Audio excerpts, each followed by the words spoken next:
بثلاث مكونات موجودين في كل بيت. هنعمل مع بعض خلطة لزيادة الأوزان وتعزيز المناعة وفتح الشهية. الخلطة دي تعتبر من أفضل البدائل للمضادات الحيوية الطبيعية، بتحسن من أداء الجهاز الهضمي، بتحمي الفراخ من نزلات البرد، بتقضي على جميع أنواع الإسهالات.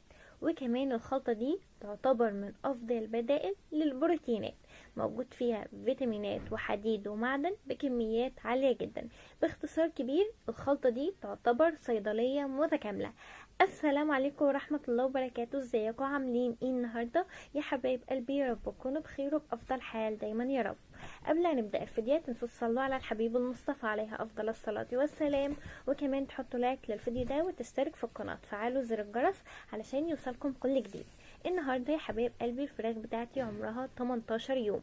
هنعمل لهم مع بعض خلطة بتزود الأوزان بسرعة الصاروخ، هتوصل الفراخ ل3 كيلو، وكمان هتعدي 3 كيلو في خلال 35 يوم فقط. موجود في الخلطة دي بروتينات وفيتامينات وأملاح معدنية، وكمان سعرات حرارية وبروتينات ودهون وألياف وحديد وكالسيوم ومغنيسيوم وصوديوم بكميات عالية جدا، بتحسن معانا من أداء الجهاز الهضمي. الخلطة دي مضادة للسموم وكمان مضادة للإمساك، لأن الخلطة دي تعتبر ملين، بتقضي على جميع أنواع الإسهالات، سواء كان إسهال بني غامق أو إسهال بني فاتح أو إسهال أخضر أو كمان إسهال أبيض أو إسهال مدمم. الخلطة دي بتحمي الفراخ بتاعتنا من نزلات البرد أو إنفلونزا الطيور. وكمان يا حبايب قلبي بتفتح الشهية، زي ما قلنا بتعزز المناعة وبتدي للطيور بتاعتنا مناعة قوية جدا، غنية بمضادات الأكسدة، بتحارب الالتهابات، وكمان بتخفض معانا من ضغط الدم وبتخفض من الكوليسترول، وغير كده ان هي بتدعم معانا صحة القلب. بثلاث مكونات، الثلاث مكونات دول موجودين في كل بيت، يعتبروا كنز رباني بيوصلهم بسم الله ما شاء الله الفراخ لأوزان غير طبيعية في خلال وقت قصير جدا. وكمان يا جماعة الخلطة دي بتساعد في طرد الديدان الضارة اللي بتنمو في الأمعاء، بتزود معانا من نشاط الديدان المعوية اللي برضو بتنمو في الأمعاء، وكمان بتساعد في علاج الجهاز التنفسي. الخلطة دي باختصار كبير جدا لو قعدنا نتكلم من هنا لبكرة على فوائدها مش هنديها حقها. باختصار كبير تعتبر صيدلية متكاملة. تعالوا بينا يا حبايب قلبي نتعرف على مكونات الخلطة. المكون الأول معانا وهو الحلبة، وبعد كده معانا الخميرة، وبعد كده تالت مكون معانا هو الزبادي، ورابع مكون معانا هو العسل الأسود. أول حاجة هنجيب 3 معالق كبار من الحلبة الحصى، هنحمصهم كويس جدا، بعد كده هنضيف عليهم رتل مية مغلية وهنسيبهم يغلوا كويس جدا. وأهم حاجة اللي احنا نكون مغطيين الحلة علشان فوائد المشروب بتاعنا اللي هو الحلبة ما تطرش مننا. بعد ما المشروب بتاعنا يبرد هنصفي العصير عن البذر، هنودي البذر في حتة والعصير في حتة. هنجيب نص كوباية من الحلبة، هنحط عليها معلقة كبيرة من الزبادي، وهنضيف عليها نص معلقة كبيرة من الخميرة البيرة، وهنضيف ربع معلقة صغيرة من العسل الأسود. أهم حاجة يا حبايب قلبي اللي احنا ما نكترش من العسل الأسود، علشان كتر العسل الأسود بيجيب للفراخ بتاعتنا إسهال. هنقلب بقى المكونات دي كلها في بعضها، وبعد كده هناخدها ننفخ فيها في السقاية بتاعتنا. بعد كده يا حبايب قلبي هنجيب نص كيلو من العلف البادي تركيز 23%، هنجيب معلقتين من تفل الحلبة الحصى، هنحط عليهم معلقتين من الزبادي، هنقلب كل دول في بعض. واهم حاجة ان احنا نقلبهم كويس جدا علشان الزبادي وبذور الحلبة تتدخل مع العلف. الخلطة دي يا حبايب قلبي بتزود معانا الاوزان، بتعزز المناعة، بتفتح الشهية، وغير كده ان هي بتحمي الفراخ بتاعتنا من اي نزلات برد، بتقضي على جميع انواع الاسهالات. تعالوا بينا نتعرف على فوائد كل مكون موجود في الخلطة بتاعتنا. واول مكون معانا هو الحلبة الحصى. تعالوا بينا نتعرف على فوائد الحلبة الحصى. بس قبل ما نتعرف على فوائد الحلبة الحصى تعالوا بينا نتعرف على القيمة الغذائية اللي موجودة في الحلبة الحصى. الحلبة الحصى موجود فيها سعرات حرارية وكربوهيدرات وبروتينات ودهون والياف وحديد وكالسيوم ومغنيسيوم وصوديوم وفوسفور، وكمان فيتامين د 6، وكمان بتحتوي على فيتامينات عالية جدا شبه فيتامين سي وفيتامين ألف وفيتامين ب 1 وفيتامين ب 2 وكمان فيتامين ب 3. بتحتوي على كميات عالية جدا من الفيتامينات والبروتينات والأملاح المعدنية زي ما شرحنا في الفيديو. تعالوا بينا بقى يا حبايب قلبي نتعرف مع بعض على فوائد الحلبة الحصى. الحلبة الحصى بتحسن معانا من أداء الجهاز الهضمي، وكمان بتساعد في علاج الجهاز التنفسي، طاردة للديدان من الأمعاء، وكمان بتنشط معانا الدورة الدموية، بتزود معانا الأوزان، بتعزز المناعة، وكمان مضادة للسموم ومضادة للإمساك. تعالوا بينا بقى نتعرف مع بعض على فوائد الخميرة. الخميرة يا حبايب قلبي بتساعد على زيادة الأوزان بسرعة غير طبيعية. بسم الله ما شاء الله كده بتوصل معانا الفراخ ل3 كيلو، وكمان بتعدي 3 كيلو وفي خلال 35 يوم بالكتير جدا.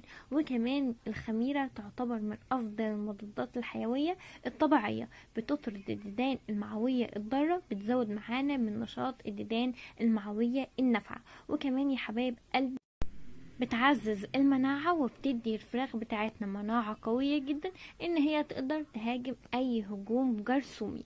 وكمان يا حبايب قلبي مضادة للسموم، بتطرد اي سموم موجودة في الدم بتاع الفراخ بتاعتنا. ودي كانت معانا فوائد الحلبة الحصى وكمان فوائد الخميرة. لسه معانا فوائد الزبادي وكمان فوائد العسل الاسود. اول حاجة يا حبايب قلبي الزبادي اول فايدة فيها ان هي بتعزز من قوة العظام. وكمان يا حبايب قلبي الزبادي بتحتوي على كميات عالية جدا من الكالسيوم، مصدر حي للبروتين، بتعزز عمليات الهضم، وكمان بتزود عدد البكتيريا النافعة في الجهاز الهضمي، وده بيقوم معانا صحة الجهاز الهضمي. بترطب على الفراخ، بتطرد اي سموم موجودة في الدم بتاع الفراخ بتاعتنا، بتقضي على جميع انواع الاسهالات، بتدي نشاط وبتنشط الدورة الدموية للفراخ بتاعتنا. تعالوا بينا بقى نتعرف مع بعض على فوائد المكون الاخير وهو العسل الاسود.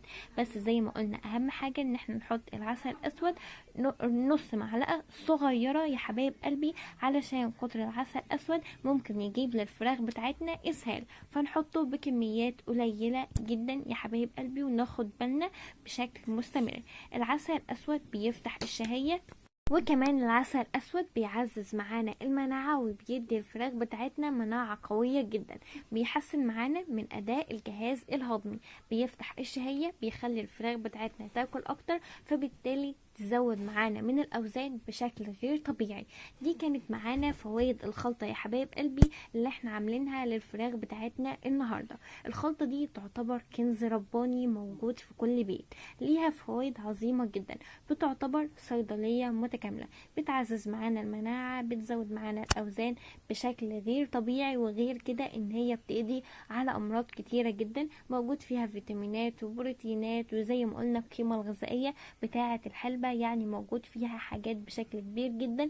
الخلطة دي تعتبر افضل من الادوية البيطرية وافضل من المضادات الحيوية بشكل غير طبيعي يا حبايب قلبي. الخلطة دي مضاد حيوي طبيعي، كل حاجة فيها طبيعية بالاعشاب، واهم حاجة ان احنا نحافظ جدا على الفراخ بتاعتنا من حيث النظافة وكمان درجة الحرارة، نهتم جدا بالنظافة وكمان نهتم جدا بدرجة الحرارة وبالعلفات اللي احنا بنقدمها للفراخ بتاعتنا، وبالطريقة دي هناخد اعلى تحويل في زيادة الاوزان. وزي ما احنا عارفين يا حبايب قلبي اسعار الفراخ بقت في السحاب، فاهم حاجة اللي احنا نتأكد من صحة الفراخ بتاعتنا، نتأكد من النظافة وكمان نتأكد من درجة الحرارة علشان الفراخ بتاعتنا ما تاخدش نزلات برد ولا يجيلها اي مرض.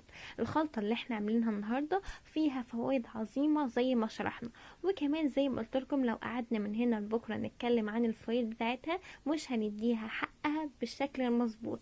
الخلطة دي بتعتبر كنز رباني موجود في كل بيت، بتغنينا عن اي ادوية بيطرية، بتزود معانا الاوزان، بتخلي الفراخ بتاعتنا توصل ل3 كيلو، وكمان ما شاء الله بتزيد عن ال3 كيلو في خلال 35 يوم فقط، بناخد اعلى تحويل في معدلات الاوزان. وكمان بتعزز المناعة بتاعت الفراخ بتاعتنا، بتحمي جسمهم من ان يدخلوا اي فيروس او اي مرض ممكن يصيب الفراخ بتاعتنا، بتقضي على جميع انواع الاسهالات، الاسهال البني وده كوكسيديا الشهية، وكمان الاسهال الاخضر والاسهال المدمم والاسهال الابيض. وكمان يا حبايب قلبي مضادة للسموم، بتطرد اي سموم موجودة في الدم بتاع الفراخ بتاعتنا، بتقضي على البكتيريا الضارة، وكمان بتزود معانا من نشاط البكتيريا النافعة. واحسن حاجة ان هي بتحسن معانا من اداء الجهاز الهضمي، بتفتح الشهية بتاعة الفراخ بتاعتنا، فبالتالي الفراخ بتاعتنا هتاكل مننا اكتر، فتوصل بسم الله ما شاء الله لمناعة كويسة واوزان كويسة في خلال وقت قصير جدا. الخلطة اللي احنا عاملينها ب4 مكونات بس، ال4 مكونات دول رخاص جدا، وكمان اعتقد يعني ان هما موجودين في كل بيت. واهم حاجه زي ما قلت لكم يا حبايب قلبي ان احنا نهتم جدا بنظافه الفراخ بتاعتنا. اهم حاجه ان النشاره ما تكونش مبلوله، علشان لو النشاره مبلوله ممكن تجيب للفراخ بتاعتنا نزلات برد، والفراخ بتاعتنا لو جالها برد ما بتتعالجش بسهوله. يا رب يا حبايب قلبي الفيديو ده يكون عجبكم، لو استفدتوا منه متنسوش تصلوا على الحبيب المصطفى عليها افضل الصلاه والسلام، وكمان تحطوا لايك للفيديو ده وتشترك في القناه، تفعلوا زر الجرس علشان يوصلكم كل جديد من سيف ليتيور. ومع السلامة، اشوفكم في فيديو جديد ان شاء الله.